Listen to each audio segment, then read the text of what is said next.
Di ba? Taka isang spike. Di ba? Maganda yung sapatos, pre. Solid boss. Nakailang balik na ako dito. Kasi trusted na trusted talaga. Di ba? Hindi makaharap pa usap ang seller, ano? Hindi kagaya sa iba, pahirapan pa. Alam lang, pag ganyan kaganda, pahirapan pa. Tapos binigyan ko pa siya ng libreng socks, oh. Ayan, oh.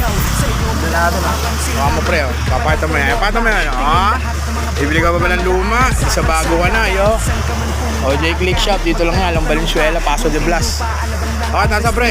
Ayan sir, nakuha na ni boss yung Puma nating legit. Dito lang sa OJ Click Shop. Maganda ba yung sapatos, boss?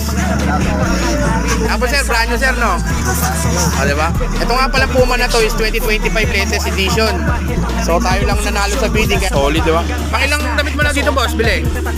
Pang-limang peraso na. Pang-limang peraso naman sir, ha? Binabalik-balikan yung mga t-shirt natin. Pang-lima niya na yan. Winong-walking niya, kaya lang na-arbor daw eh. Pili na sa atin yung 2024 Tupac original na